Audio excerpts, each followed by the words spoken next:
Hi, everyone, and welcome to our last episode of Season 7 of the Legends of Sport podcast presented by Fujifilm. Hard to believe this season started way back in August 2024. We brought over 40 original episodes to you every week. So after a little break this summer, we'll be back with Season 8. For the final two episodes of this season, we are taking a look back at the historic NBA bubble. It's also hard to believe it's been 5 years since the world shut down due to the COVID pandemic. But this month will mark the 5th anniversary of the opening of the NBA bubble at Walt Disney World in Orlando, Florida. As we remember, all live sports abruptly stopped in March 2020 due to COVID, and we were left in our homes without sports. Kudos to ESPN for bringing us the 10-part documentary, The Last Dance, about the Chicago Bulls' legendary run. But arenas and stadiums were empty as we all sheltered in place in our homes. The NBA season was suspended on March 11th, about a month before the 2020 playoffs were scheduled to begin. Players, coaches, and staff weren't permitted in their practice facilities. Everyone went home not knowing if or when the season would resume. There was so much uncertainty for all of us and a lot of fear. Little did many of us know, the NBA hierarchy was working around the clock, via Zoom I'm sure, to devise a way to resume the season in a secure location that would ensure the health and safety of everyone there. That place became known as the NBA bubble and was located on the vast property of Walt Disney World in Orlando, Florida. It was an unprecedented and massive undertaking. Every detail had to be carefully thought out and implemented with health and safety protocols at the top of the list of priorities. 22 of the NBA's 30 teams were invited to the bubble, based on the standings when the league suspended play in March. The bubble consisted of various secure hotel facilities inside Disney World for teams and staff, which included practice courts being trucked in for each team and installed in hotel ballrooms. That was a surreal sight. The games were played at facilities created inside ESPN's Wide World of Sports complex. On the photo side, my friend and fellow senior NBA photographer Nat Butler and I were in the third wave of photographers to arrive in the bubble in late August and assign rooms in the Coronado Springs Resort. After completing 7 days of mandatory quarantine in our rooms, we started to shoot games on August 27th. Which was the end of the restarted regular season, and continued through the playoffs and finals, which saw the Los Angeles Lakers defeat the Miami Heat 4-2. The NBA bubble was a surreal and sometimes mind-numbing experience, to be sure. Looking back, I am both amazed and grateful to the NBA for being able to pull off the monumental feat of completing the season in a safe and secure environment and bring live sports back to a starved public audience. Not one player, coach, or staff member caught COVID. The quality of play was truly amazing, and an NBA champion was crowned in October, not in June, as we are all accustomed to. So, in honor of the 5th anniversary of the NBA bubble, we are bringing you 4 interviews with key people who work there in very different capacities. 2 on last week's episode with Dr. Leroy Sims and Hall of Fame journalist Mark Stein, and 2 on this season finale with my longtime friend and camera operator Victor Smith. He will be followed with an interview with former NBA player and member of the 2020 NBA champion Los Angeles Lakers, Danny Green. Thanks everyone for checking out this last episode of Season 7. Big thanks to our presenting sponsor, Fujifilm, and our newest collaborator, Muggsy. Their clothes are awesome. Check out their link on our social media. So here we go with the season finale, celebrating the 5th anniversary of the NBA bubble. And as always, I'll see you on the backside. So my buddy Victor Smith, who I sat next to for 40 years, is it fair to say you and I worked together for almost 40 years? Yeah. I don't want to say 40. I can remember back to the late 80s, 88, 89. I think that's when the paths begin to cross. What is Right. that? 35, That's 36 yeah, that's years. enough.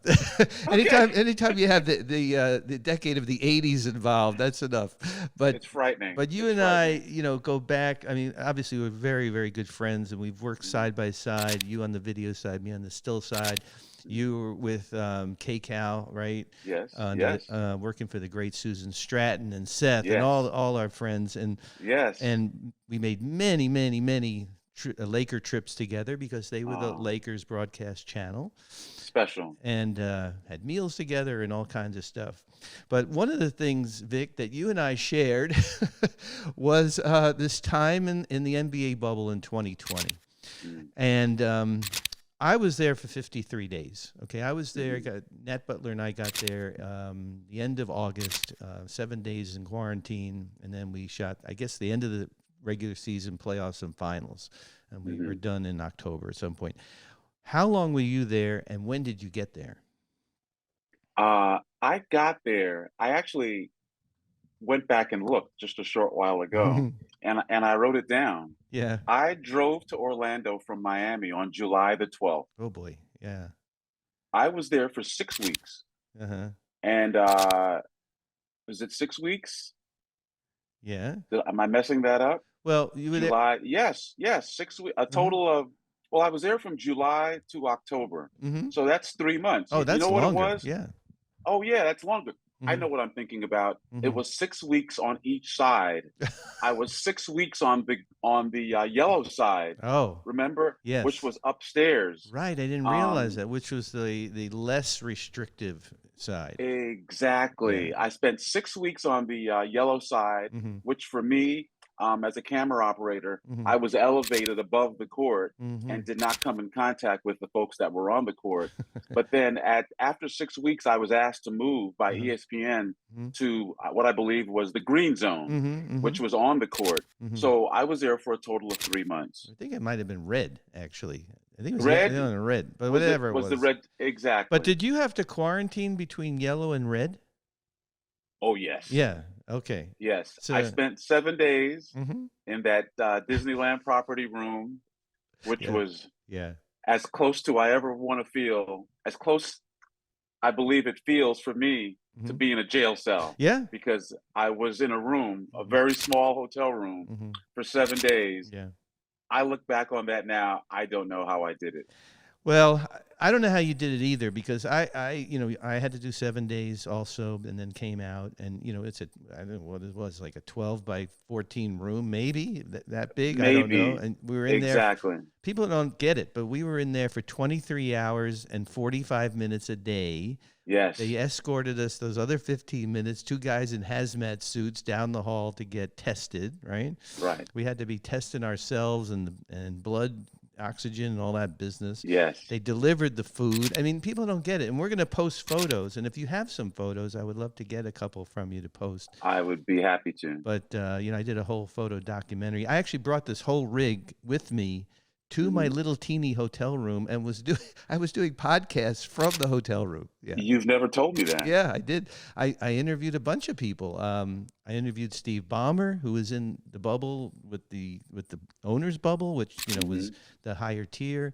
He had a little bit more freedom, let's just say, than we did.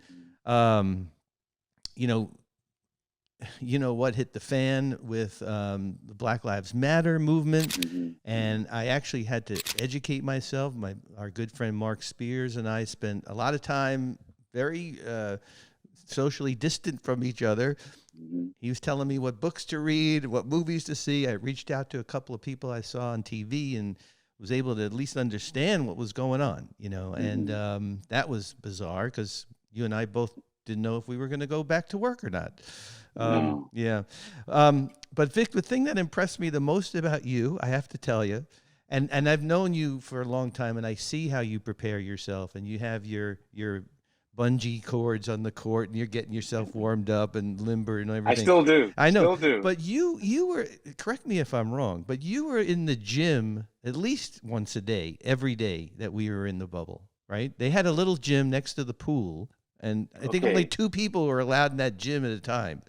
Well, this is great. I love talking about this because my first 6 weeks in the bubble, I stayed at the Waldorf. Oh, excuse me. And Yeah, okay. yes, we were at the Waldorf Orlando, Right. and it had a great gym. Mm-hmm. And as you said, when we were on that side, I believe the yellow side, it was less restrictive. Mm-hmm. When I left, I heard it became more restrictive. Mm. But during my 6 weeks at the Waldorf, I was in the gym literally almost every day. Andy, Yeah. during that time in 2020, I was in the best shape of my life because Physically, not about mentally, physically, but physically, no, yes. well, don't forget, this is before I went to the more restrictive side. Mm-hmm. At the more restrictive side, Yeah. it became a lot different Yeah. because the gym at the Disney property was not as good. Mm-hmm. And as you said, they restricted the amount of people that could be in the gym. Mm-hmm. And what that led to, Andy, was that I would go work the games in the evening Mm-hmm. and I would go to the gym at midnight. I would get off the game Yeah. and I would go to the gym at midnight. And I know you mentioned earlier that you had talked to Patrick Rondeau, Mm-hmm. one of Mm-hmm. the ESPN camera operators. Mm-hmm. People like him, Mm-hmm. another gentleman who's a camera operator named Russ Hansen, there became a midnight crew Yeah. that would go to the gym because that's when you could get into the gym. Because during the day, people such as the referees, Mm-hmm. there were so many other people who Yeah. were trying to get into the gym, and I hated dealing with that. Yeah. So I just knew if I went there at midnight, I could get in there, get my workout in, Yeah. and I would feel good about myself. So you know how I know that you were in the gym? Because it was next to the pool and I was sitting on a chaise That's drinking right. beer. So That's right. so somebody from your crew or a crew, I don't know, NBA or whoever, would bring a cooler of beer. Yes. And we were all socially distant. Let's not, let's be really politically correct about this. Nobody was Yes. sitting Yes. like on top of each other or next to each other. No, not at all, ever. But you were at sort of arm's length, like 2 arms length away from a beer at any time. Yes. So Actually, as I recall, we actually had an audio person who bought a blender. that's He had a blender shipped in. Do you yes, remember that? yes, yes. And he became the margarita guy, That's right. the daiquiri guy, and him. I can't think of his name. I can see his face, I totally get it. but yeah, he worked the blender, and we were all very appreciative. I think he was a guy. He had all these tattoos and stuff on him. Yeah, yes, Yeah, I yes. remember. Vic, what was the weirdest thing about the bubble for you? Like what in terms of your job? Because I couldn't. You and I both couldn't be on the hardwood, right? We had to be off the hardwood. Yes. Okay, so that was weird for me to shoot an NBA game like from a position other than on the court, quite honestly. Mhm. And you were off the court as well, right? You guys were not on the court. Was that the weirdest Just thing for you? just off the No, that wasn't the weirdest thing at all. Yeah. We were a little bit further away from the court, Yeah. but I adapted to that pretty well. I think the weirdest part for me, that the first thing that comes to mind was we had no contact with the production people that we were dealing with Hmm.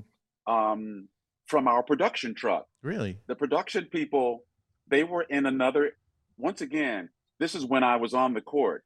When I was in the other zone Yeah. where I was operating a camera that was elevated, I could go to the truck and see those people. Hmm. But once I went to the court, I could not come in contact with those people. So you were talking to people every day who you did not see ever. That's You insane. Yeah. And then also, we basically would leave our rooms, get on the bus, Mhm. go to the building, do the game, and go back to the room, Mm-hmm. go Mm-hmm. back to the Disney property. Yeah. There was no interaction with the outside world at all. Yeah. Yeah. And that was weird. Yeah.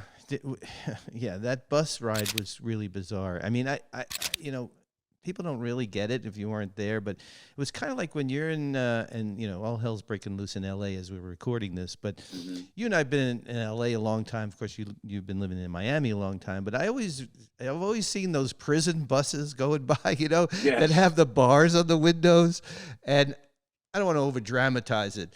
I know. But it kind of felt like that. Like I cannot leave this bus. Like if I leave this bus, I'm like I don't know what's going to happen to me. I'm like alone in the middle of Florida with alligators and shit. I don't know. Yeah, no, Andy. I mean, it goes back to the room that we were staying in on the Yeah. Disney property. Yeah. It was very much for me like a jail cell, Mm-hmm. and it was a jail cell with a television, Right. and I had my personal belongings, Yeah. but it was a small room, Yeah. and you felt very restrictive, Mm-hmm. but it Yeah. was not. It was not. Like you say, you don't want to complain. Mm-hmm. You want to keep things in perspective, Yeah. but it was uncomfortable. It was the room. It was the room. It was the bus ride. Mm-hmm. It was the game. It was back to the room. Mm-hmm. It was, and Yeah. It was a it was, challenge. Yeah. it was a challenge, and it was weird. It was a mental challenge because Yes, it in the was. work that you and I do, you know, we have to be totally mentally prepared. We have to be physically prepared. A lot of times, towards the end of my run, I was pretty exhausted from the traveling and, especially during the playoffs and you somewhere else every other day and blah, blah, blah. But the fact that we were in one place, and the players talk about this, that kind of helped them Yes. in their physical preparation because they didn't have jet lag and they weren't schlepping from one place to the next. And quite frankly, they didn't really have to deal with stuff at home, which doesn't really get talked about a lot. But, they have regular lives too, just like the rest of us. Right. And they could just play ball. And I thought the quality of the ball playing was amazing. I thought that the guys from beginning to end were at the top level of basketball talent. Did you find that for yourself that maybe you were, I don't know, a little bit more on top of your game because you were a little mentally not as, I guess, as exhausted? I don't know if that's the right term, No, I would definitely relate my experience to what you're describing Mm-hmm. about the athletes because there was not travel. Mm-hmm. And being on the road right now, I've been doing playoff basketball since the middle of April, and I'm in a hotel room right now Yeah. in Indianapolis. Yeah. Yeah. And the rigors of travel, doing games during the Western Conference Finals, when you're doing a game every other day, Mm. the travel Yeah. game, Yeah. it takes a toll, and you do have to suck it up. Yeah. And so during the time in the bubble, not traveling, it was a big deal because you did feel fresher. Mm-hmm. Because, like I said, either you were at the arena doing a game, or you were in your room, or you were at the gym. Mm-hmm. You weren't. There wasn't a lot of outside distraction. Right. So Right. you weren't doing things that would make you fatigued, or you weren't going anywhere. You weren't taking out the garbage. Yeah. You weren't going to the store. Right. You were just arena, room, Mm-hmm. bus. It was very much a routine. Yeah. And yes, Mm-hmm. I felt on top of my game Mm-hmm. partially because I felt physically great Mm-hmm. Mm-hmm. because I was exercising so much. Yeah. Yeah, I Yeah. was. I felt great. I Yeah. actually was looking at pictures a short while ago before I connected with you, Yeah. and I was like, "Wow, look at me! Damn, I I look was just, good. damn, I look You good." had that bubble Um, body going. Yeah. that I had the bubble body. Although I want to add this little caveat that on the Waldorf side, the Yeah. Waldorf Astoria side, when I was there, Yeah. and they had a better gym facility there, and also I don't know if it was allowed or not, but I would still go to the grocery store and pick up some groceries, Yeah. which Yeah. which I heard would eventually change. Mm. But on the Disney side, Mm-hmm. there was a cafeteria Mm-hmm. that we had to use, Yeah.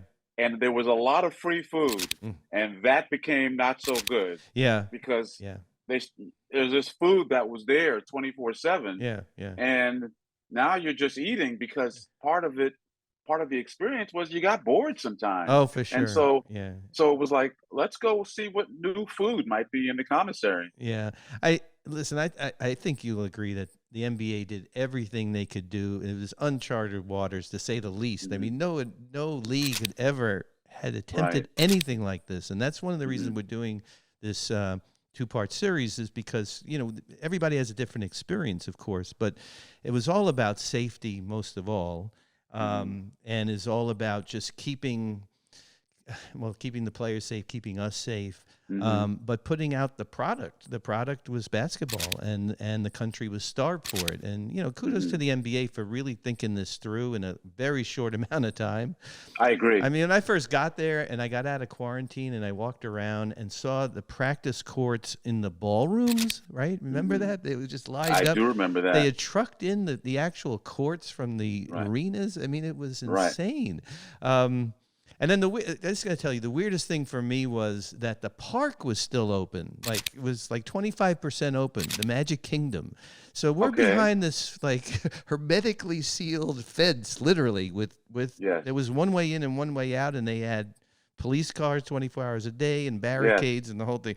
But you could see like in the distance, like the Magic Well, Kingdom is still there. well, on the bus, Yeah, on the bus ride, yeah. that's when you would see people going to the It was parks. so That's when you'd weird. see normal people. Yeah, And it was like yeah, that was part of the weird vibe. You were on a bus that was not going to let you out, yeah. even though you were going through the Magic Kingdom, Oh my and God. you were seeing people who were living normal lives. Yeah, We were going to get dropped off at the arena, yeah. and it was the arena and back to that park. And as you said, Hmm. that's one more aspect of the bubble that we didn't mention was Hmm. that there we were staying on a fenced-in property that had cameras on the fences, Yes. that had guards driving around in golf carts, Right. that had policemen at the gate. Yeah. It was once again, it was that jail-like Sure. feeling Sure. of because Andy, remember that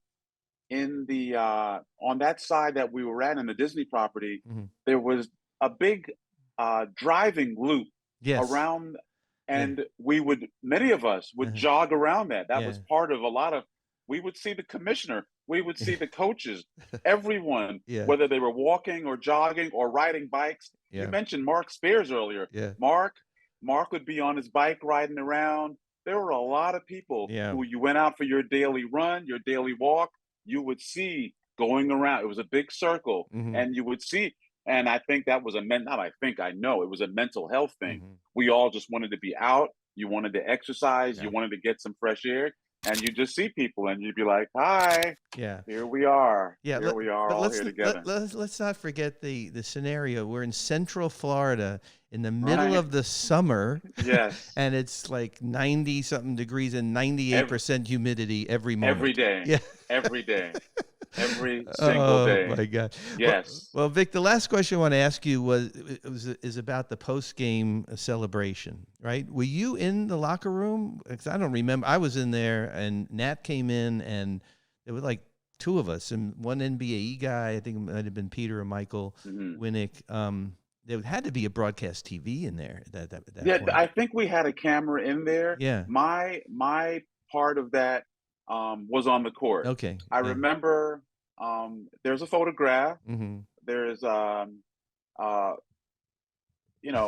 part of my job is to sense the opportunity Hmm. for an image, Yeah. and the game was ending, Yeah. and AD Anthony Davis was standing to my right, Mm-hmm. and I sensed LeBron was going to go over and embrace him, I and remember that moment. Yeah. I made my way over there, Mm-hmm. and I was in a famous picture Mm-hmm. where LeBron is hugging AD, and Yep. I'm there with my camera, Yeah. and obviously you guys taking photos. Mm-hmm. I was a part of that image, Yeah. and that was the beginning of the celebration. There was the on-court celebration, the Yeah. confetti coming down, Yeah. and it was I'm thinking about it, and Yeah. I'm feeling something because for me it was the beginning of the end. Mhm, It mhm. was like, Yeah, whoa, this is about to be over. Remind you, we've been there for 3 months. yeah, I could get out of We've here been finally. Yeah, we've been here for 3 months. yeah. Like you said, the basketball was great. Andy, Mhm, it's a weird thing to say. It was it was a tough experience, mhm. but it was a wonderful Yeah, experience.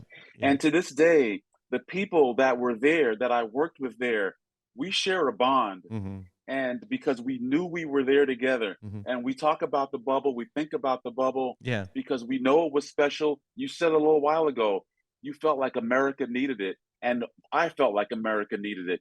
There were so many negative things going on at that time, mhm. and suddenly we were just having basketball. We were Mm-hmm. playing basketball, things that a game that America loves, that we all love. Yeah. And that made us feel normal for a few months. Mm-hmm. And it was really special. And of course, my association with the Lakers and the Heat. Mm-hmm. I've worked a lot with the Lakers. I've right. worked a lot with the Heat. Yeah. So I was really happy that those two teams went down to the end.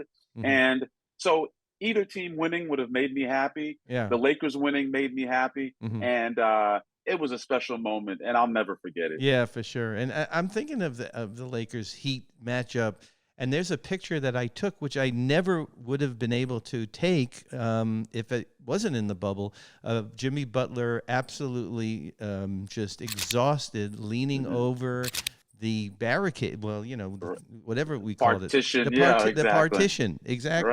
Right. That would never have happened because it wouldn't have been a partition on the baseline, and I wouldn't have been off the court to shoot the picture, you know? That is a classic photograph. Yeah. Absolutely. I want to say one more thing, Andy. Yeah, sure. That when I left the bubble, this is important for me to share. Mm-hmm. The day that I left the bubble, the day that I drove off the property, mind you, I had driven there in a rental vehicle from Miami, and I parked that car. Well, once again, 6 weeks at the Waldorf, that I was using the car because I would drive to the grounds to go to work. Yeah. But once I got to the Disney property and I had access to the court, you could no longer get in your personal car. So your car was parked there at the Disney, what was it, the Coronado or wherever we were staying at. Yeah. Your car was parked there. The day that I left the bubble, I wrote it down, October 13th, 2020. Mm-hmm. I drove off that property. And Andy, I had this visceral sort of feeling. Andy, I had to pull over. I literally pulled over in a gas station, and I cried Wow. because it was just weird. Yeah. Because all of a sudden, I went to the gas station to actually just get like a drink for the drive. I was going to drive back to Miami, and I walked into a convenience store, and I all of a sudden was around all these strange people. Yeah. And I was just looking around, and I was just like, wow, look at all these people living their normal lives. Right. And Right. I had been confined for all these weeks. Yeah. And I got my drink, Andy, and I went back to the car and I sat down and I cried. Wow. Because it was just like So cathartic. whoa. So they just had to get it out. Yeah. It was like, wow. Yeah. I just was confined for all these weeks. Now I'm free. Yeah. And it was just a lot of emotions. Yeah. And I gathered myself and then I drove home. I drove straight to my mom's house. Yeah. Because I wanted to see my mom. Yeah, it was like a mix of Survivor and what was that movie that Tom Hanks did where he was like marooned on the desert island and all he had was his soccer ball as his friend. Tom Hanks. It was Tom Hanks, yeah. Yes. He was a FedEx file. He was a FedEx employee. Right. But it was, what was it? Yes. It was kind of like that. And I felt the same way. And I went to Orlando Airport to fly home, and it was, I don't want to say it was normal, but it was like very surreal, very, very surreal. Yeah. But you know what? We survived. We got through it. Yeah. We produced great work, which was probably the most important thing. I had work, which was actually the most important thing because I hadn't worked since March. Really, really important to put that in. How important that was. Yes. That we would, because I didn't work for this whole thing went down in March, right? Yeah. Sports stopped in March. Yep. I think I was home for 4 months. Yeah. Me too. Was home for 4 months with my wife. With nothing. 4 months, just home on Miami Beach. Yeah. And and then the opportunity to work was a really big deal. Yeah. And that can't be overlooked. Yeah. Great memories, Andy B. And love you, man. Love you, Andy. Okay. You too, man. Talk to you soon. We're looking for you on TV. I'll see you tomorrow night. Later. All right. Bye-bye. Thanks. I want to welcome Danny Green, 3-time NBA champion, to the Legends of Sport podcast presented by Fujifilm. Danny, this episode is about all of our experiences in the NBA bubble. You were a player playing for the Lakers 2020. Tell me about your first reaction when you found out the NBA was going to resume play after, 4 months in a bubble situation in Central Florida in the summer. I thought honestly when the world kind of shut down and the league shut down, Mm-hmm. I thought we would have been back sooner. Mm. Mm-hmm. Um, so when we took the break, the hiatus, I was still working out like fairly heavy early on because I was like, all right, there's no way this lasts this long. And Yeah. then next you know, like a month passes, a month and a half passes, and I'm like, all right, maybe it's not gonna start up right away. Mm-hmm. Yeah. So I took a small break and then but started working out again. And the next you know, they're like, all right, we're gonna start up this time. I was like, all right, cool. Well, I'm still in decent shape, so Mm-hmm. but then started to kick up a notch and then just figuring out how to stay clear of it, stay healthy. I was one of the ones that caught it pretty early. I caught Mm. COVID pretty early. Ah, I didn't know that. Um, Mm-hmm. yeah, our last game I think was Brooklyn that day, and they were the ones that had it. And I was me and somebody else. I think it might have been Quinn, but Mm-hmm. they announced it like some of the players had it, but they didn't put names out. Mm. And I was one of the guys, and I told the team like, but I was fine. There was nothing wrong. I just couldn't smell or taste or it was. Hey. Yeah. But yeah, so Eh, I was like, how are they gonna do this? And then they announced it, and I was like, all right, this is gonna be interesting. I'm wondering how well this works. yeah. But either way, I got a job to do. I got to be a professional, so I got to show up, and Mm-hmm. I Yeah. got to make sure that I'm ready. Yeah. How did it work, Danny? Did the whole team fly together or separately, or how did that work? Yes, Yeah. we all tested before we flew, Mm-hmm. all different times. We spaced out on the plane, the mask. You know how Yeah. Sure. back then everything was so extreme. So Yeah. I I'm know. looking at it now, but it was like, all right, Yeah. we gotta have guys testing, and in a couple of days we'll see if everybody's clear. And you can only have you, and then we spaced out on the plane. Mm-hmm. Um, so Mm. yeah, and then we flew in together. And once we got there, we had to quarantine as Yeah. well to make sure everything was clear. Yeah. There was so much unknown, man. When it was my turn to go down there in August, my wife actually bought me a hazmat suit to wear on Huh. on the plane. I'm like, I'm not wearing that, but I was able to get a first class seat, thank goodness, and didn't have anybody next to me. But Nah, I actually looked into trying to get one. I was sponsored by Puma at one point, but they had a hazmat suit, but it was expensive. It was like a fashionable one. right, They're yeah. like, oh yeah, it's like 10 grand to get this. And I was like, no, I'm not paying for that. But Oh man, I couldn't get it. But yes, people were doing the hazmat suits during that time. So yeah, it was extreme. that was wild. So you get down there, and they got the courts, the practice courts are set up in the ballrooms. Hmm. The players, you guys were separated from us in the media and the staff. It's very much like I guess a summer camp situation in a way, because Basically, you're all together like like dorms. 24/7. Yeah. Yeah, yeah, It's a and hotel's resort, but it felt like dorms, like dorm rooms. yeah, yeah. So Nice rooms, but it gets smaller and smaller as it oh, goes. And you're just like, for one person to live there, it's like this is a small space for us to live in. yeah, and what about the mental toll of being in a place you can't leave? I mean, that was the hardest thing for me and other people I'm talking to for this episode. I mean, they made it as comfortable, I guess, as you could say. The They did a food was great job. good, yeah, but the fact that you just could not leave that space, it was kind of, it weighed on you mentally, I think, right?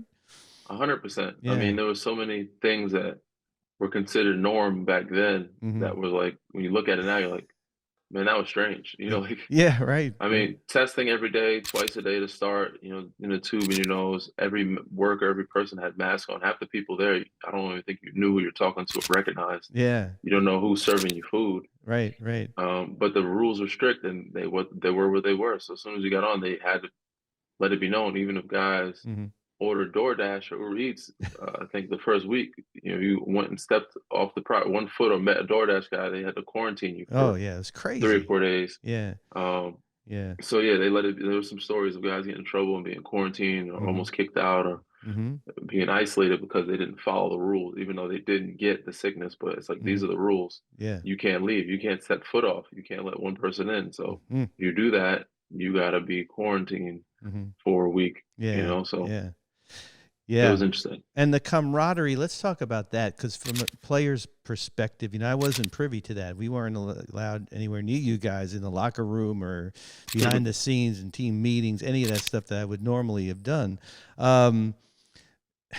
The fact that you were all in it together, and you had a mission to accomplish. You were there how many days, Danny? 100 days total? Yeah, 90 something. Yeah, almost 100. It was like 90, 99. It was pretty much 100 days. I mean, I think total. it was like a episode of Survivor at that point. Was it towards the end a little bit? Mentally, yes. Yeah. Mentally, yes. It said the resorts were nice. They had really good food. But if you do anything or stay in a space, no matter how nice it is for that long of time, it starts to close in on you. Yeah. But early on, I mean, I think we enjoyed it. We took it full, in full form of being a team and using the closeness as a chance to have a good team chemistry and camaraderie. Did everything together. Guys would golf, play video games, or gamble, whatever.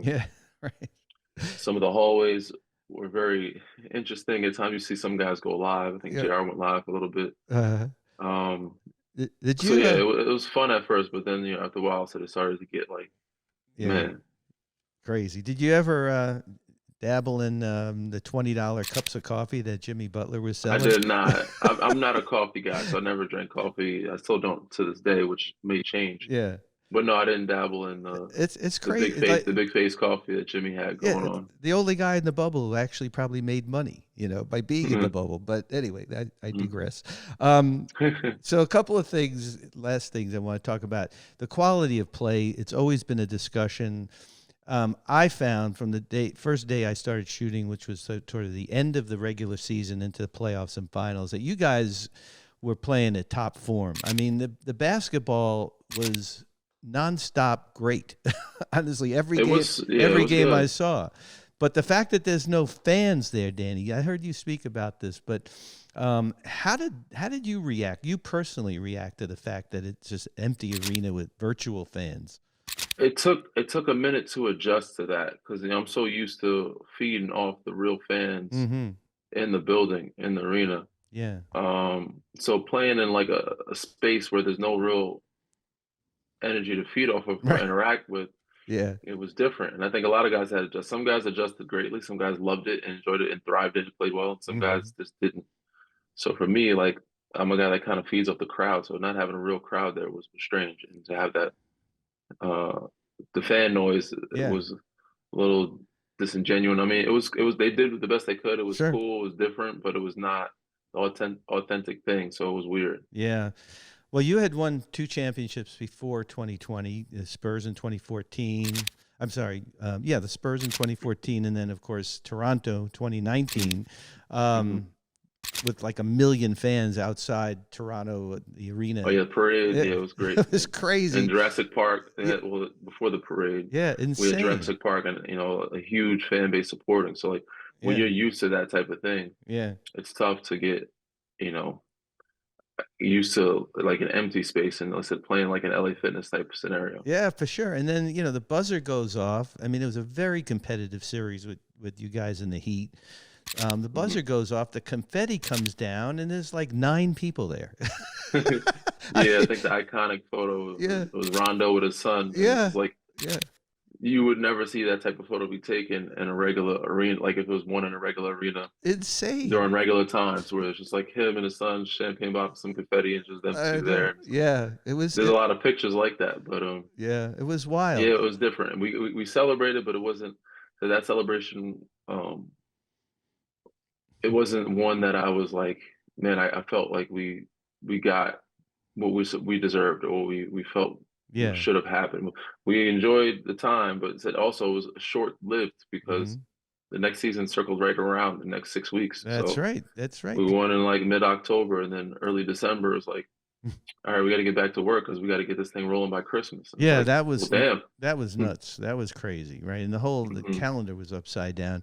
But you guys did manage to whoop it up quite a bit in the locker room, as I remember. We were told, myself and the 2 other cameramen who were allowed in there, that you got to stay 6 feet from those guys. You can't be near them. I'm like, how is that even possible? 6 feet was the norm distance that everybody, that was a staple, right? Yeah, I guess we hedged on that a little bit, but I do remember it was very cathartic. Like, it was a celebration, but it was almost like you guys just finally could exhale after this 100 days, right? It was more so that than celebrating. It was more of relief, and finally we're done. We can get out of here. Yeah.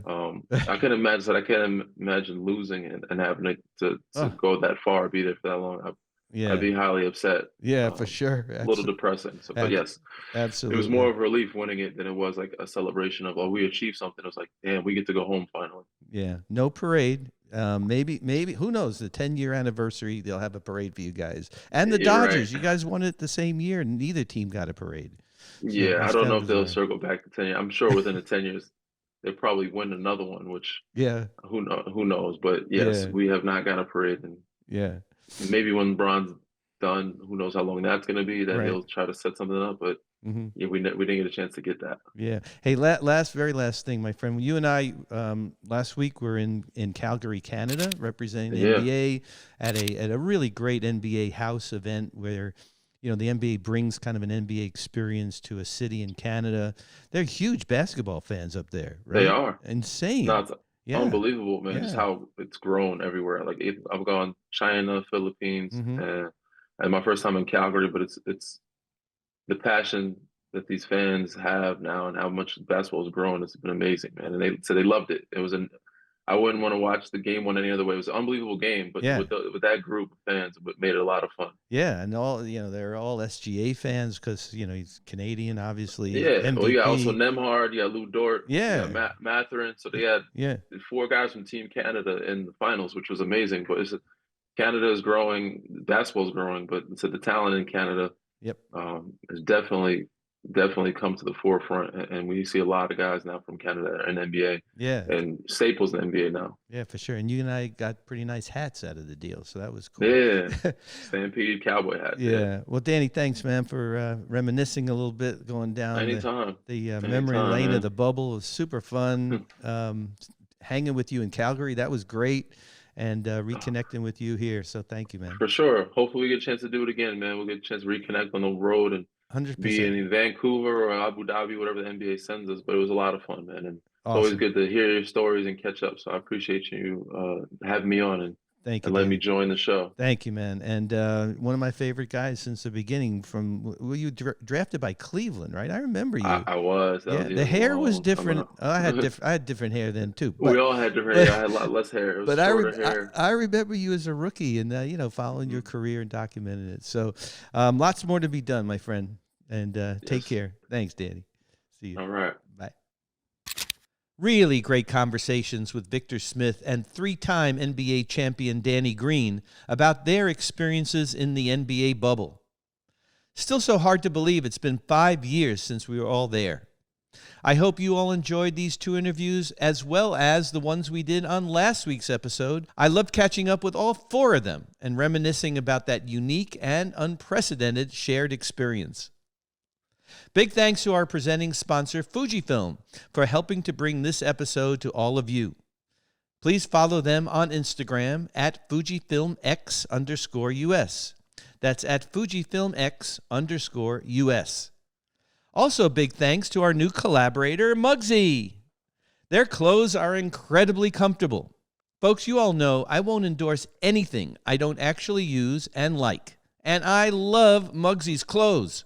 Please check out the link in this podcast and on our social media for a discount. Please, folks, tell all your friends to subscribe to our YouTube channel, Legends of Sport, and our Instagram at Legends of Sport. And, of course, my photography can be found on Instagram at ADB Photo Inc. Thanks, as always, to our producer, Carlin Barker, and our editors, Sean Gosser and Addison Shao. Folks, this is the final episode of Season 7. And all of us here at Legends of Sport are so grateful for everyone's continued support of the podcast and our social media platforms. It was one of our best seasons, and more to come in Season 8 at the end of the summer. Thanks, everyone. Have a great summer.